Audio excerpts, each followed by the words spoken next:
विवाह करके तुम साधारण नहीं रहोगे राम, क्योंकि मैं 10 लोकों के स्वामी लंकापति दशानन रावण की प्रिय बहन शूर्पणखा हूं।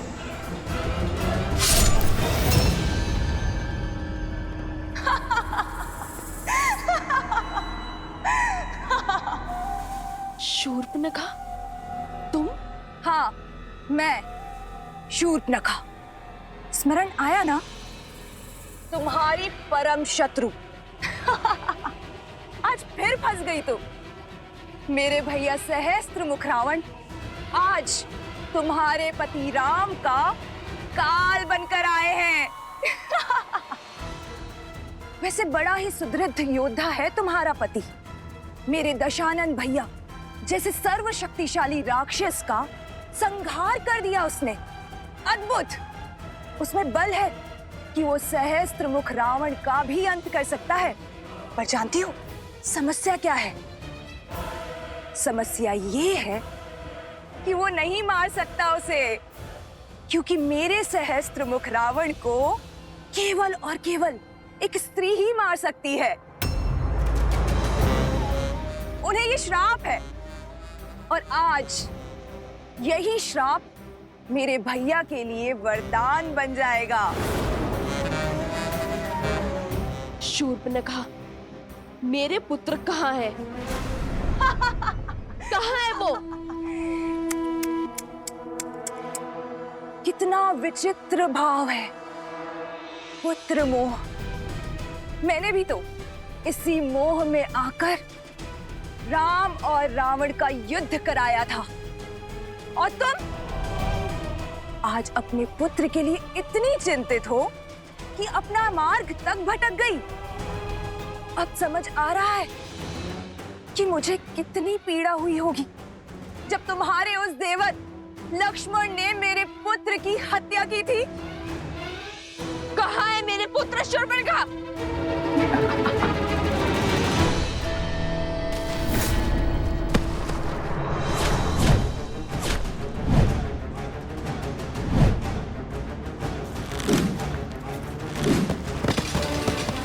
लवकुश, कहाँ हो तुम? लवकुश! दुष्टासुरों!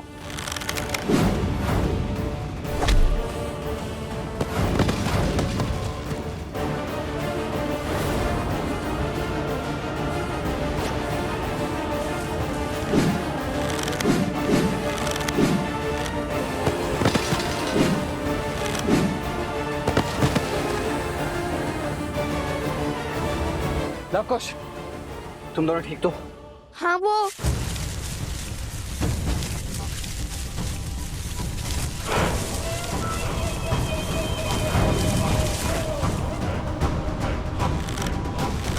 रुक जाओ लवकुश, तुम दोनों पीछे हट जाओ। ये मेरा आखेट है। नहीं चाचा श्री, आप पीछे होइए। ये हमें आखेट बनाने आए थे अपना। और ये हमारा खेत बनेंगे। हट मत करो पुत्रों। ये हट नहीं, विश्वास है। ये वो शिक्षा है जो हमें रामायण से मिली है। छोटे हैं आपसे, संकट का सामना करने का पहला कर्तव्य हमारा है और अधिकार भी। रघुकुल के बड़ों के होते हुए हम छोटों को संकट में नहीं डाल सकते पुत्रों। यदि ऐसा है तो फिर जब हमने अश्वमेध काष्य रोका था तो सबसे पहले श्री राम क्यों नहीं है? शत्रुघ्न चाचा श्री, फिर लक्ष्मण चाचा श्री, और फिर आप क्यों आए? और उसके बाद श्री राम क्यों आए? उत्तर दीजिए चाचा श्री। लंका में राजा राम की युद्ध भूमि में होते हुए भी पहले लड़ने तो आप ही गए थे, और रघुकुल की परंपरा का अनादर कैसे करें हम? युद्ध कला के साथ साथ वाक कला में भी तुमसे कोई जीत नहीं सकता। उचित है, जाओ, अनुमति है। जय श्री राम, जय श्री राम, जय श्री राम, जय श्री राम। जय महाबली हनुमान। मेरी श्रद्धा में धर्म और ब्रह्मचर्य का तेज है, इसे अधर्म की आंखें सह नहीं सकती। मुझे तुम्हें स्पर्श करने की आवश्यकता नहीं है, मेरे प्रभु का नाम ही काम कर देगा। जय श्री राम।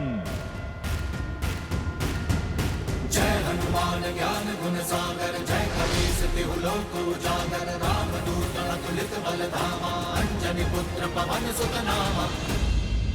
सावधान।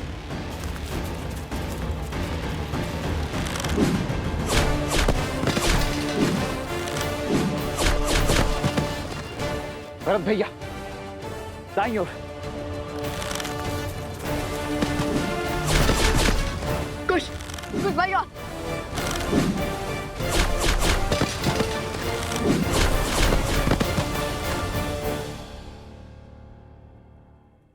ऐसा ही अस्त्र लक्ष्मण ने उठाया था मुझे कुरूप करने के लिए।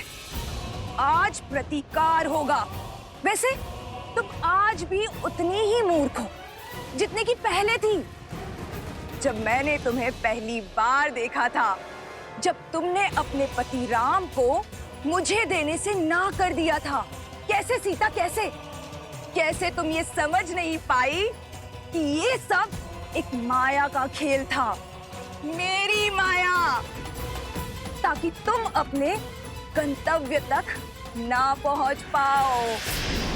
तुम्हारे पुत्रों की ये छवि, ये स्वर, सब कुछ मेरा ही रचा हुआ माया जाल था। शूर्पणखा, तुमने जो भूल की है उसे दोहराओ मत। तुम जो कर रही हो उससे तुम्हारे कुल को केवल हानि होगी।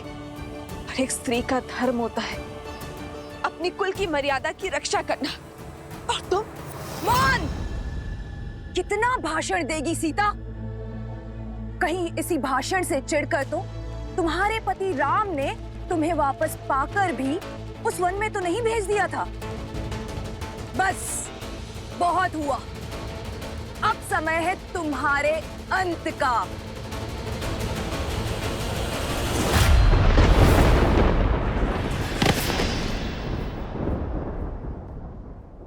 जय सिया राम। विद्यावान गुणी अति चातुर, राम काज करिबे को आतुर, प्रभु चरित्र सुनबे को रसिया, राम लखन सीता मन बसिया। लाल देह लाली लसै अरु धरि लाल लगूर, वज्र देह दानव तलत, जय जय जय कपीसु। दूध से जलने वाला छाछ भी फूंक कर पीता है, और तुम्हारी दुष्टता का अब तक अंत नहीं हुआ। तुम्हारे कारण तुम्हारा पूरा कुल समाप्त हो गया, और तुम प्रायश्चित के स्थान पर अभी भी पाप करने चली आई हो मूर्ख। तुमने मेरी माता पे प्रहार करने का दुस्साहस दिखाया।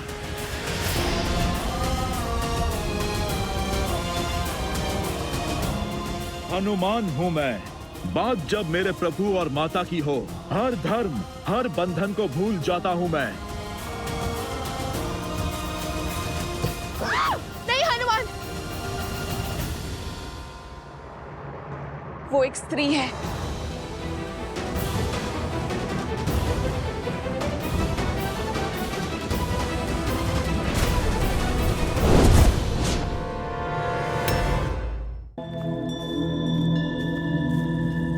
यहाँ पर जो भी हुआ उसे एक बात तो स्पष्ट है कि बात कुछ और है। हाँ, ये आक्रमण एक सोची समझी योजना है। योजना हमें मार्ग से भटकाने की, या फिर हमें कहीं जाने से रोकने की।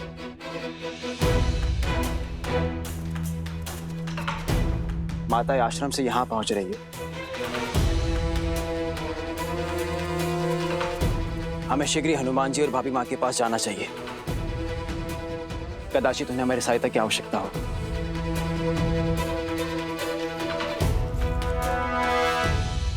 मेरा संदेश सही निकला हनुमान।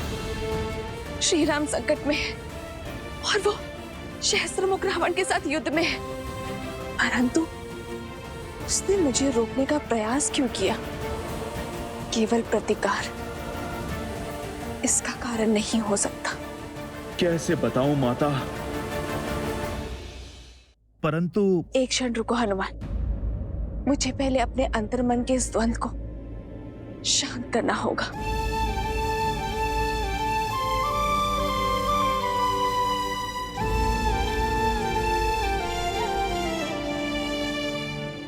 हे भगवान वाल्मीकि, मुझे इस दुविधा से निकलने में सहायता करें, मार्गदर्शन दे।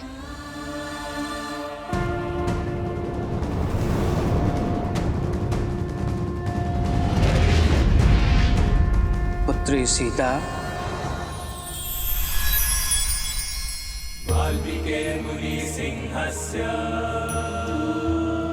प्रणाम भगवान वाल्मीकि। मैं तुम्हारा द्वंद्व जानता हूं और इसका हल भी तुम ही हो। ध्यान से सुनो, तुम केवल साधारण नारी नहीं हो सीता। अपनी शक्ति, अपनी प्रकृति को पहचानो सीता। तुम वो शक्ति हो जिसे दशानन अपना पूरा बल लगाकर भी नहीं झुका पाया। तुम वो तेज हो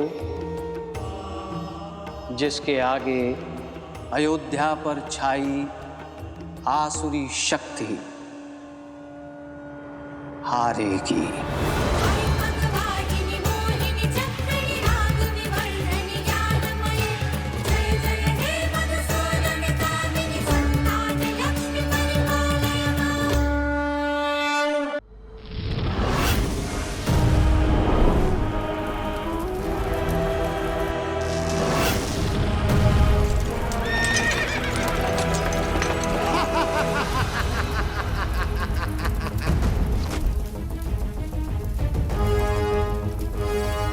सारथी, अश्व को पीछे ले लो।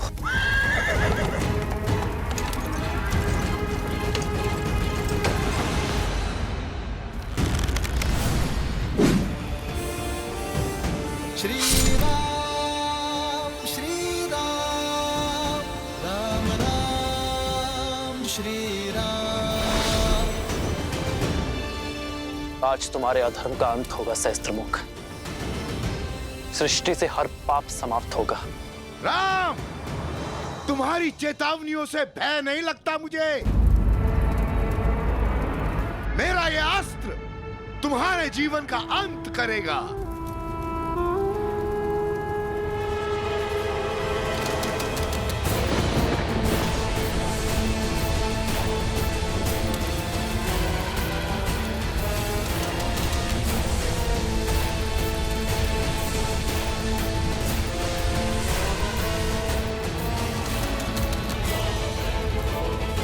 मृत्यु के लिए सज्ज हो जाओ राम।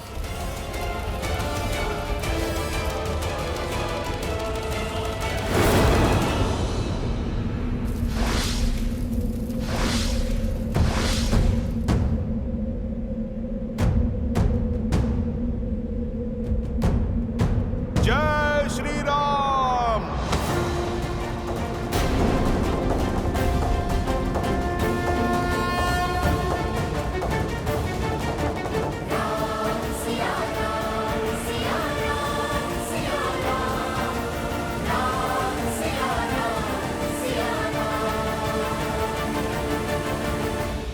सीते,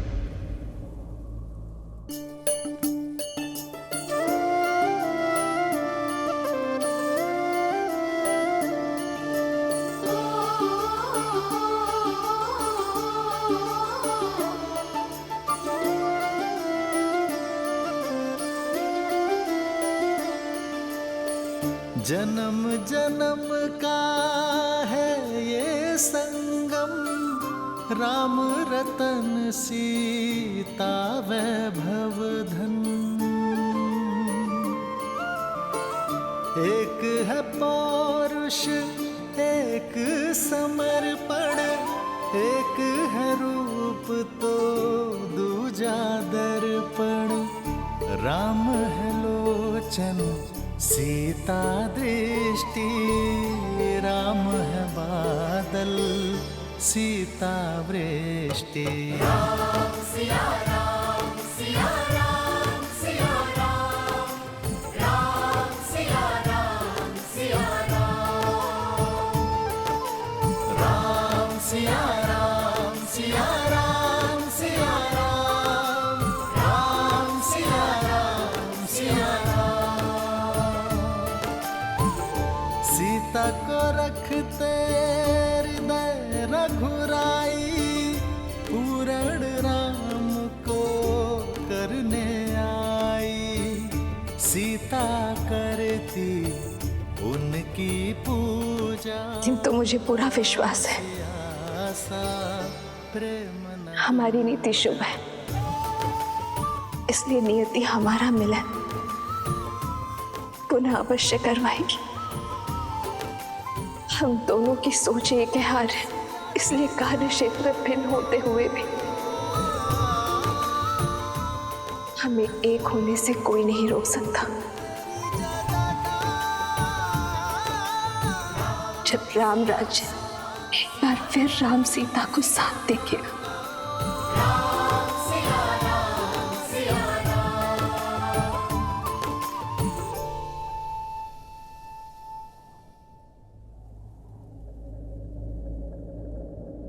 आर्य मुझे इस पापी का अंत करने की आज्ञा दीजिए।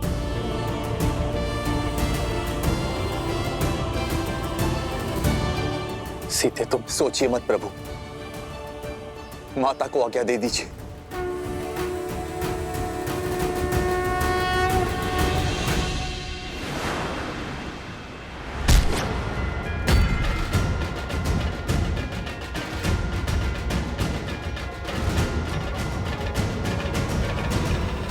नहीं हनुमान,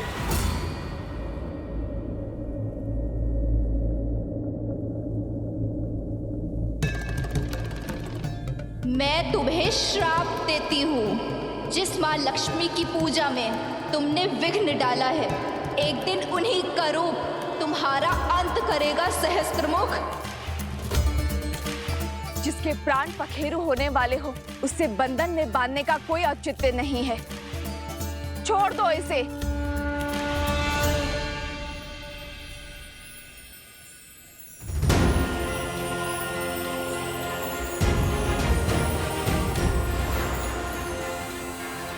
जय श्री राम।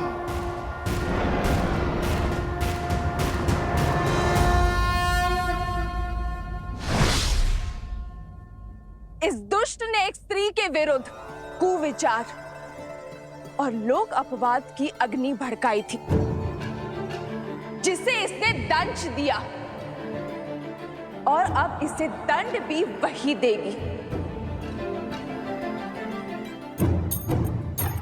परंतु माता,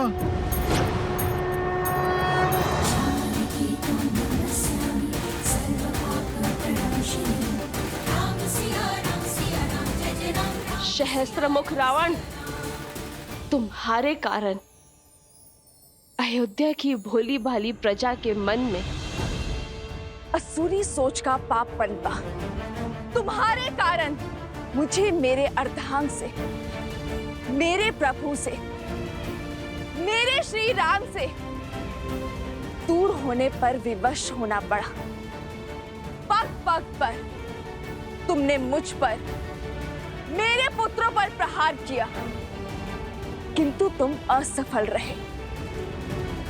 हमारे तन भले ही पृथक हुए, किंतु सिया राम के मन को भिन्न करने में असफल रहे तुमने हर नारी का शोषण और दमन के चक्र चलाए, परंतु तुम सफल नहीं हो। तुम हार गए शहर प्रमुख, तुम्हारी मंशा ध्वस्त हुई और आज तुम्हारे प्रयासों के साथ साथ तुम्हारा भी अंत होगा। कदाचित इसीलिए सीता नाम पड़ा मेरा, इसी क्षण के लिए। सीता अर्थात हल की नोक, यानी सिद्ध के प्रहार से जन्मी सीता, हल की नोक जो बंजर भूमि को चीरकर उसे उपजाऊ बनाती है,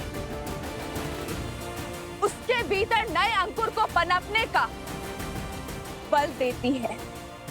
कदाचित आज इस सीता के प्रहार से समाज की कुंठित हो चुकी सोच जागेगी, जन जागरण का नाद होगा।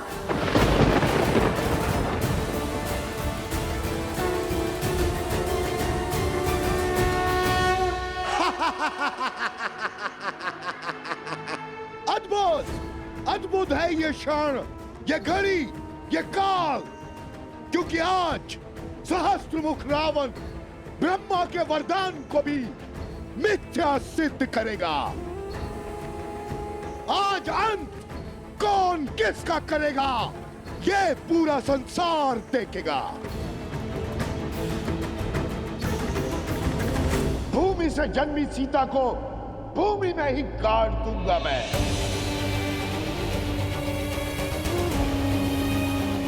माटी में मिला दूंगा तुम्हारा अस्तित्व में।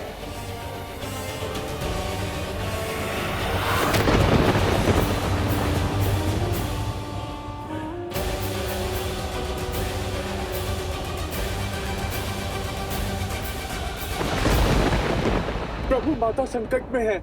जब मन से हर भय, हर संदेह को दूर कर नारी अपने संकट के समक्ष खड़ी होती है तो किसी भी शक्ति में उसे हराने का बल नहीं होता। हनुमान, आज सीता जनक पुत्री नहीं, भूमि नंदिनी है। वो राम संगिनी नहीं, वो पाप नाशिनी है। जो नारी शीतल पावन सी है, वो बार बार प्रताड़ित करने पर भयावह आंधी भी बन सकती है। हे माँ गौरी, मुझे शक्ति दीजिए माँ गौरी।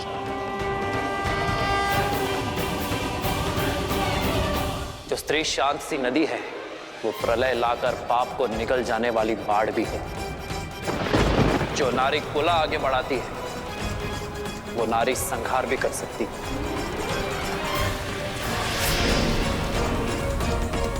निश्चिंत रहो हनुमान, आज संसार देखेगा कि जब माँ गौरी से पाप सहन नहीं होता तो वो कैसे माँ काली का बल दिखाती है कि जो नारी के विरुद्ध को विचार फैलाता है उसे अंततः अपने रक्त से उस नारी के चरण धोने पड़ते हैं।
मैंने तुम्हें तब भी चेताया था जब तुमने अपनी मर्यादा की सीमा को पार करने की चेष्टा की थी, किंतु तुमने अपना मार्ग ना बदला।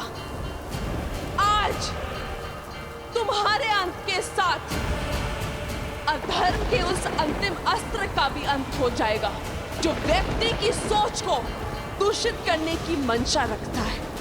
तुम्हारी मृत्यु आने वाली कई युगों के लिए उदाहरण बनेगी, संसार को सिखाएगी कि यदि भक्ति बिगड़ जाए तो वो रावण और उसके भाई सहस्त्रमुख का रूप ले लेती है।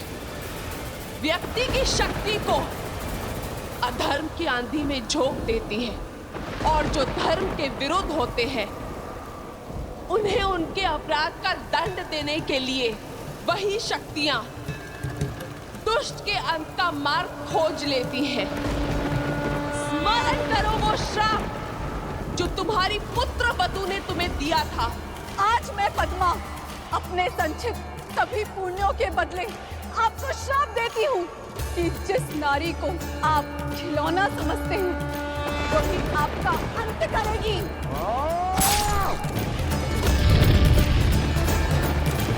ब्रह्मदेव से वर तो पा लिया दुष्ट, किंतु स्त्री से सुरक्षा का वरदान ना पा सका तू। अपने अहंकार में स्त्री को सदा तुच्छ समझा तूने और आज स्त्री का यही रूप तेरा अंत करेगी। और अपनी ललकार से मेरे मन में भय बनाना चाहती हो? मूर्ख हो तुम, मूर्ख। सहस्त्रमुख किसी भी भय से भयभीत नहीं होता, क्योंकि युद्ध भूमि में भय का अर्थ है मृत्यु। और आज यदि घड़ी मेरे अंत की भी है तो मैं उस काल का भी संहार करूंगा, उसे समाप्त करूंगा या स्वयं समाप्त हो जाऊंगा, किंतु तुमसे भयभीत नहीं होऊंगा।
ये प्रकृति किस प्रलय की ओर बढ़ रही है।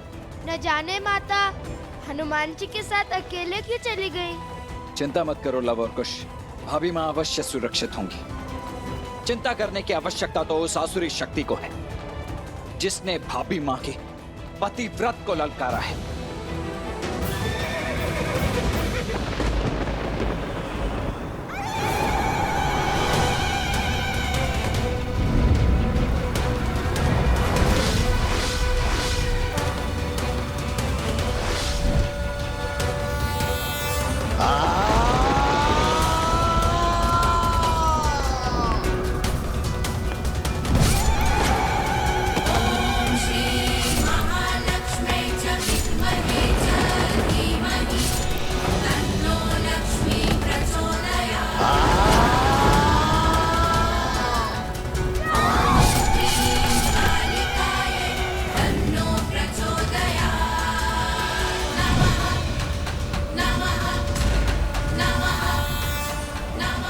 नहीं, तुम मेरा अंत नहीं कर सकती।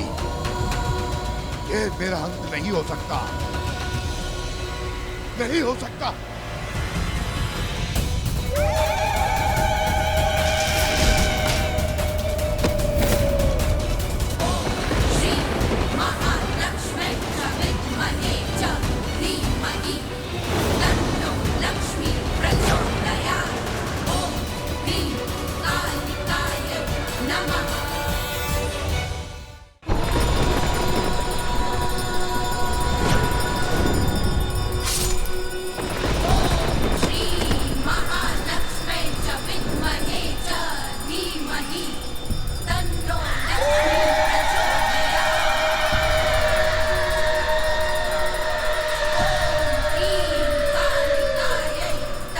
सीते,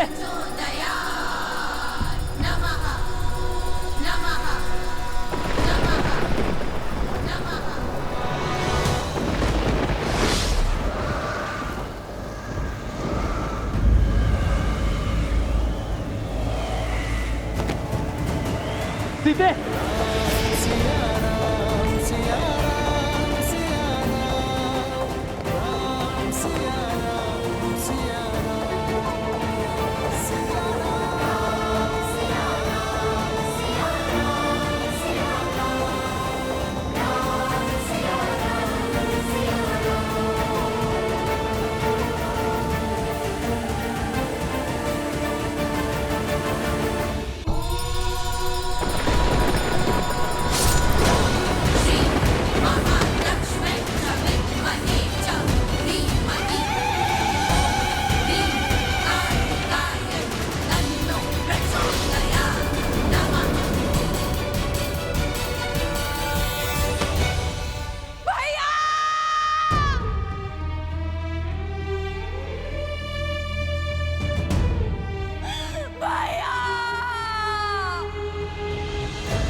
नहीं, मैं सिया राम का मिलन बिल्कुल भी नहीं होने दूंगी।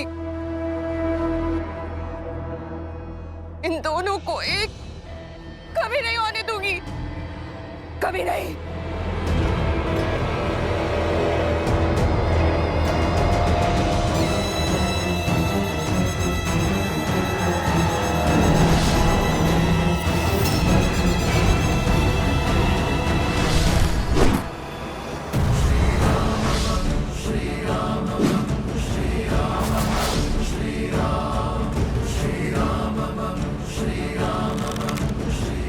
सावधान शूर्पणखा।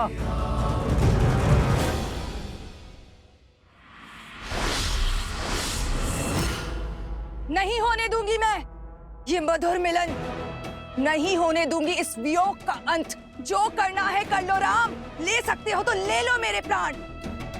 अंत से भयभीत नहीं होती है ये शूर्पणखा, परंतु एक बात तुम समझ लो, मैं सदा सिया राम की दूरी का कारण बनूंगी। तुमने मेरा परिवार, मेरे कुल, सबका अंत कर दिया और आज मैं तुम दोनों की मिलने की इस आस का अंत कर दूंगी। सियाराम सदा एक थे, एक हैं और एक रहेंगे। संसार का कोई भी बल इतना सबल नहीं शूर्पणखा जो सियाराम को भिन्न कर सके। तो करो अपनी मर्यादा भंग, उठाओ अस्त्र और कर दो एक स्त्री का संहार। शूर्पणखा, सब समाप्त हो गया, किंतु तुम फिर भी नहीं समझी कि प्रभु श्री राम स्वयं नारायण का स्वरूप है और माता सीता साक्षात लक्ष्मी का रूप। अब तो समझ जाओ। मौन, मौन हो जाओ लंका भेदी, विश्वासघाती। तुम श्राप हो हमारे कुल पे, श्राप। श्राप तो तुम हो शूर्पणखा।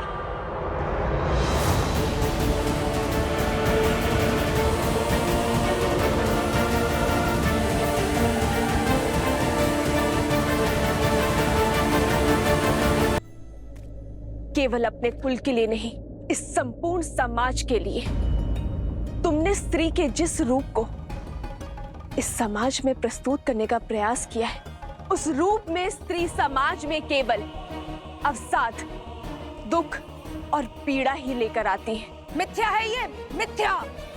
तुम्हारे जैसी अबला की निर्बल सोच है ये। निर्बल तो वो होता है जिसके मन को प्रतिशोध की चोट कचोटती है। तुम अपने प्रतिशोध की पूर्ति के लिए अपने पूरे कुल के अंत का साधन बने।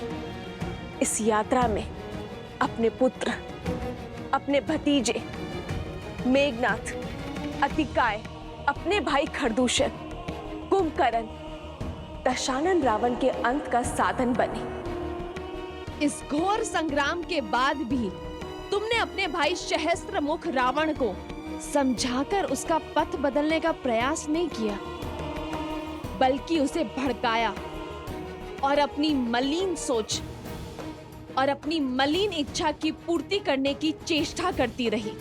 तुम जैसी स्त्रियां समाज में द्वेष उत्पन्न करती है, परिवारों के कलह का कारण बनती है, आने वाली पीढ़ियों का संहार करती है, आने वाली पीढ़ियों का सर्वनाश करती है। इस विध्वंस का सबसे बड़ा कारण तुम हो शूर्पणखा, तुम। इतना भोला मुख और मन कितना कुटिल। अपने शब्दों से महान बनने का स्वांग कर रही हो। ये विध्वंस, ये विनाश, इन सब का कारण मैं नहीं, तुम हो सीता, तुम। तुमने मारा है मेरे भैया को। दोषारोपण से स्वयं के पाप नहीं छुपा करते। और रही बात सिया राम के वियोग के, तो संसार में कोई ऐसा बल, कोई ऐसा छल नहीं जो हमें पृथक कर सके। और जब जब सिया राम भिन्न हुए तो किसी उद्देश्य के लिए हुए, और आगे भी हम अपने उद्देश्य की हर कसौटी पर खड़े उतरेंगे। और ये दूरी केवल हमारे तन की है। हमारे मन तो उसी दिन एक हो गए थे जिस दिन अग्नि को साक्षी मानकर हम विवाह के बंधन में बंधे थे।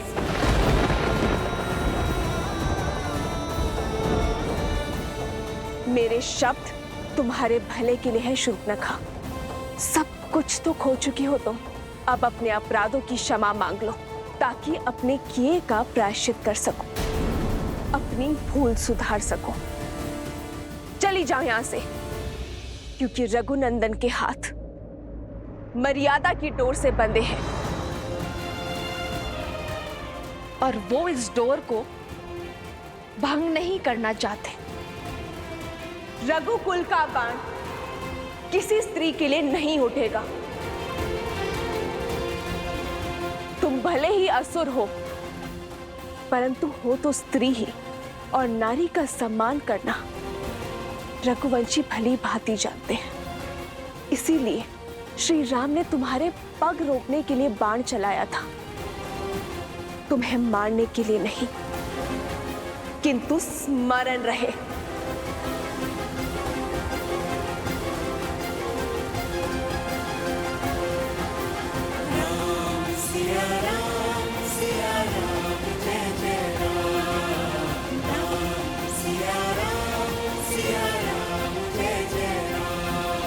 यदि पुनः तुमने रघुकुल पर कुदृष्टि डाली तो तुम्हारा संहार मैं स्वयं करूंगी।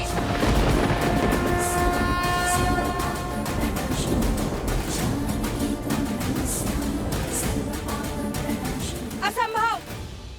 मेरे भाइयों ने, मेरे संपूर्ण कुल ने अपनी अंतिम श्वास तक प्रतिकार लिया है, और तुम चाहती हो कि मैं अपना साहस छोड़ दूं, अपने मार्ग से भटक जाऊं, उनकी मृत्यु को व्यर्थ जाने दूं? कदापि नहीं। अपने किए का मूल्य तो तुम्हें चुकाना ही होगा सीता। मेरा प्रण है कि मैं तुम्हारी पीड़ा का अंत कभी नहीं होने दूंगी, कभी नहीं।